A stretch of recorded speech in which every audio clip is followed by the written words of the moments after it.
Hi, Jody here from Healing Journey.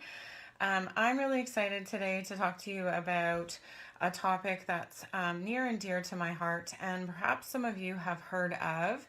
So starting to get into some things that could cause gut issues. So today I'm going to talk about SIBO and IBS. So for those of you who have are on my email list, you've probably received a couple of emails now inviting you to the summit. So definitely sign up for the SIBO Summit, as that's a great way to learn free information from experts in the field, professionals and clients alike. Sign up for this and to learn more about SIBO, about IBS, and about different strategies that you can apply to treat it. Okay, so I guess for some of you that haven't heard this term, you might be wondering, what is SIBO? So SIBO is small intestinal bacterial overgrowth. So essentially, our small intestine actually doesn't have very much bacteria at all. So when we're talking about our microbiome, we're actually talking about the bacterial balance in our colon. But sometimes what happens due to a variety of different reasons is that the bacteria from our colon will migrate up into the small intestine and start to colonize there. And that can create a whole host of problems.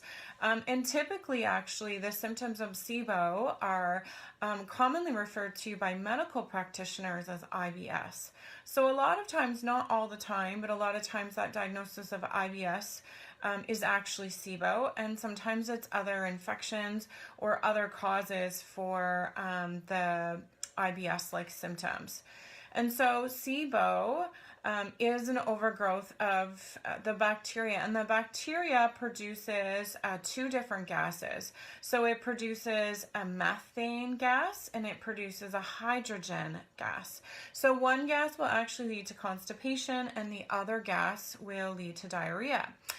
So people who have predominantly the production of methane gas will be mostly constipated, and those whose microbiome that have snuck up into the small intestine produce the hydrogen gas, those people are going to have diarrhea.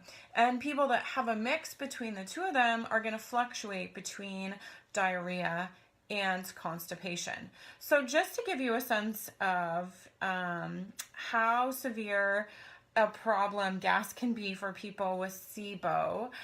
So if somebody drinks an ounce of milk, so an ounce is not very much at all, the lactose in the milk can produce up to 5 liters, that's 5 Nalgene bottles of gas in the body. So that is where we're getting the bloating. And then what's going to happen is that air is going to come out in through the blood and then actually comes out into the breath. And this is key for a test for SIBO that I'll talk about a little bit later. So you can see how this is starting to cause some major issues here. In SIBO, the other thing that's affected is the motility of the stool through the body. Obviously, with constipation, it's not going anywhere, and with diarrhea, it's moving too quickly. So the other thing we're seeing in the coming into play is the migrating motor complex. So maybe you've heard of this, maybe you haven't, but essentially what the migrating motor complex does is, if you imagine in a theater, and everyone goes to the movies and then they throw their garbage on the floor. And then someone will sweep in between the movies to make sure that the garbage is out of the way and things are clear for the next round. That's essentially what the migrating motor complex does. So it works when there's no food, when you haven't eaten for a while, and it allows the clearing of the intestines. It also creates that wave of movement through the intestines by doing that. So this is why, for example, when you have SIBO, you don't want to eat late at night because you're going to go to bed with a full stomach, and that food is going to sit there, and that's not going to allow the migrating motor complex to do its job. So as you can see, SIBO is quite complicated. So what are some of the causes of SIBO? So this is a really good question, and actually there's a whole host of different causes. So one form of SIBO or otherwise known as post-infectious IBS, can be when you've had an infection, and that infection, for example, food poisoning, will impact the migrating motor complex. Another cause that they're just coming out with now, and I know they're going to be talking more about on the SIBO forum, is that Lyme's disease can hide, the Borrelia, can hide in the gut nervous system and can cause SIBO-like symptoms. There's another new kind of parasitic type infection coming out called ropeworm, and that can create issues for SIBO as well. SIBO is often seen in people with celiac disease, and so there can be a whole host of reasons why you have it. So typically when we're treating SIBO, we want to treat other causes that may be creating it. So SIBO is actually somewhat functional, because what it's doing is it is actually breaking down the food that's in your small intestine that perhaps you cannot break down yourself. So this may be because the microvilli or intestinal lining is damaged. So when we talk about intestinal lining, your lining is made up of microvilli, kind of like little fingers, and these microvilli are responsible for creating the enzymes that break down the food so that you can absorb the nutrients. So when this microvilli atrophies, or kind of like blunts or dies or isn't working properly, you're not producing those enzymes, and so you're not able to break down the food. And so the SIBO actually sort of does that for you. And so in order to get rid of the SIBO, you kind of need to look at, are there other infections that's causing dysbiosis, that's affecting the gut lining, that's doing all these kinds of things. So how do you know if you have SIBO?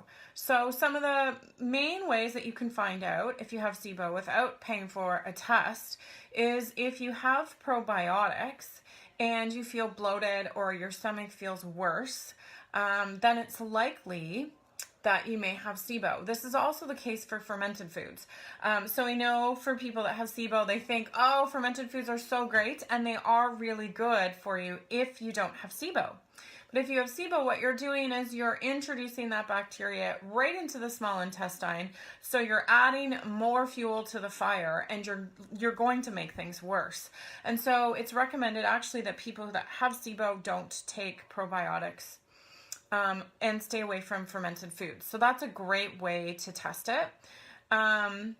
You can also tell if you have it if you take antibiotics, like around for whatever reason. I don't recommend you go do this, but if you're on antibiotics and your stomach feels better, then there's a high likelihood that those antibiotics are actually killing the bacteria that's in your stomach, that's causing the SIBO symptoms, and that's why you're temporarily feeling better. Unfortunately, the way that that medication is dosed for things like a short-term infection, the medication isn't long enough to actually clear the SIBO out of your system permanently.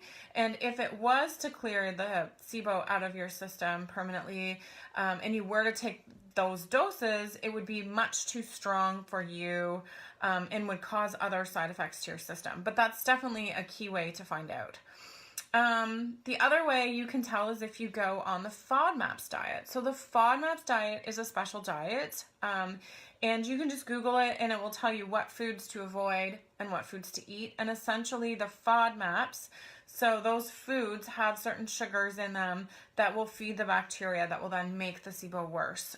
So key ones are garlic, as well as onions, honey, sugar. There's tons of different things on that list, but you can try and eat a low FODMAPs diet for a couple days, a week, a couple weeks, and if you see a symptom improvement, then it's highly likely that you have SIBO.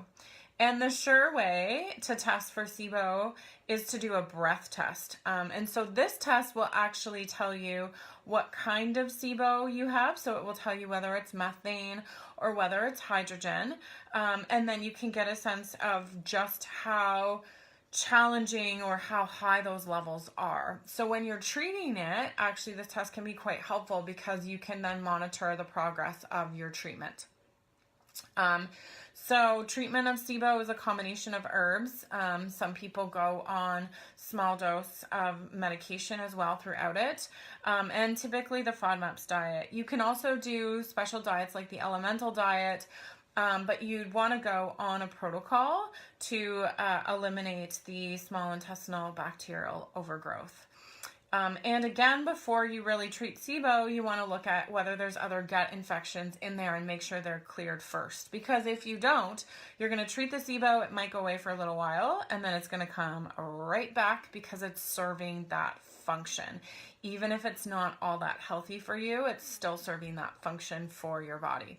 So if you have symptoms of IBS and you were told you just need to live with it, I'm here to tell you that that is not the case, that there are definitely answers out there to get to the bottom of what is causing your digestive dysfunction, and SIBO is one of the ways that, one of the reasons that you could have this digestive dysfunction.